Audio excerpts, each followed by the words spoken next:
With fears of an economic slowdown increasingly in focus, we've been parsing through the latest bank earnings from the big U.S. names this week. Joining us now to take away some of the big takeaways of all this, Stephen Biggar, Director of Financial Institutions Research at Argus Research. Great to have you back on the program, Stephen.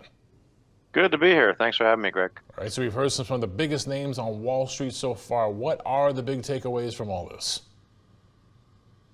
Well, we had another quarter of big extremes, I would say. You know, the net interest income numbers lines were up 20, even 30% in many cases. So, you know, just that great tailwind from higher interest rates from the Federal Reserve that we've had all year. You go back last quarter, rates were nearly zero. So, you know, any improvement there, and we've had, you know, over 400 basis points of uptick there in rates. So great on the net interest income line. But the loss provisioning, you know, the other part of the loan business, has been very much an offset. You know, banks are basically saying, looking forward here and saying we've got a weaker economy, we've got you know, higher credit card charge-offs coming in particular, weaker consumer. The job market is still holding up pretty well, and that's usually a terrific you know, forecaster of delinquencies. But, you know, as you're looking at the next couple of quarters, we do expect, and charge-offs have just been so low over the last couple of years, really. So we've had many cases, you know, a doubling of loss provisions, and in some cases going from a recapture last year to provisions this year. And then the other big swing item has been the investment banking side, you know, down 45 and 55% for most of the large banks here. So just a really weak environment for capital raising. Corporate America is taking a break and seeing what the outlook is going to look like here going further into this year, and just seeing some weakness on that side. So just, you know, usually banks are kind of steady state growers, and but this time we just had wild swings in a lot of income lines. All right, let's talk a little bit more about the capital markets activities. It's understandable you're heading into what you think might be a weaker economy or perhaps even a mild recession. You provision more for losses. You see that slowdown in capital markets activity. If the second half of this year shapes up a little bit better, would there be an appetite? Would there be sort of capital market activity just waiting to hit the market if we can get past all this? I think there is, yeah, a fair amount of pent-up demand here. You know, a lot of companies. I mean, the capital markets and the innovation that's going on in the economy at any given time is, you know, it's really always there. So there's new companies waiting to come to market. So a fair amount of pent-up demand, I think, particularly in the healthcare side and almost always in the technology area as well. Some fintechs that would, you know, love to tap the capital markets. But yeah, we do need, I think, to get beyond the Fed rate increases at this point. James Gorman of Morgan Stanley, you know, even mentioned that, saying that, you know, he thinks it's off to the races pretty much as soon as the Fed signals, you know, the first time they're at zero in terms of rate increases. So, you know, we all are kind of forecasting another couple of, you know, 25, maybe a 50, and then a 25 or a few 25 basis point increases here. And then when they get to that zero or signal that, you know, they're done for now, that could be a catalyst for the broader markets and provide some stability. You know, give corporate America that confidence back. And we talked about investment banking, but M&A activity as well has been soft, not as soft as investment banking, but that's another area where you just want, you know, some stability back in the markets. Rates are higher, and it's going to cost them, you know, more if you have any financing to do. But a lot of pent-up demand, I think, on the M&A side as well. Okay, so a story that perhaps plays out later this year. In the here and now, we're getting some indications that the U.S. consumer indeed is feeling, you know, the bite of these higher borrowing costs, that we're seeing retail sales pull back, perhaps a disappointing holiday season. How does that feed through to a bank's credit card business?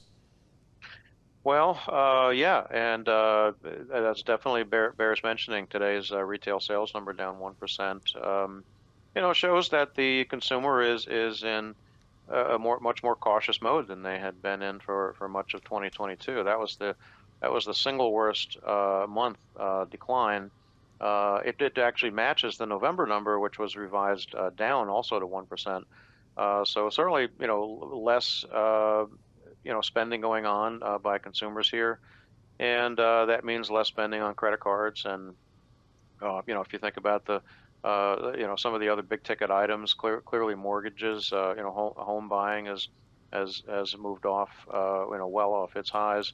Auto loans as well have been a weak spot. Um, so I think just really at this point a range of all those items. And the retail sales number today was dismal in a lot of categories. It was dining, it was online sales, it was electronics.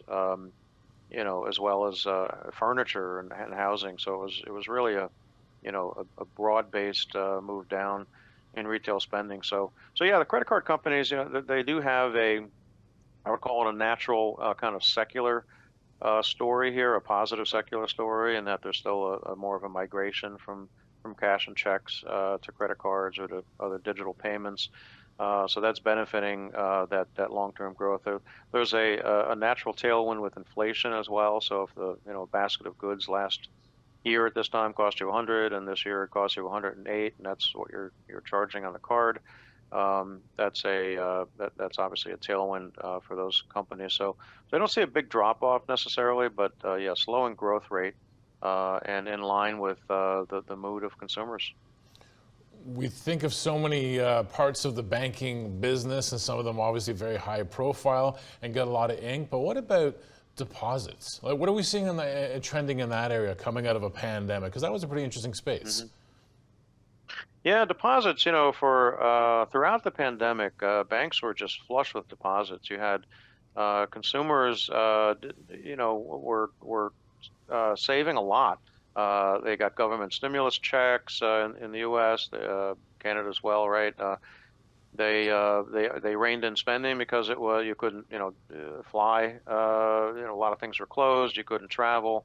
Um, you could shift your spending online to some extent, but there just wasn't that spending that went on. So deposit accounts, checking accounts, um, really moved much higher during the pandemic. So banks flush with cash.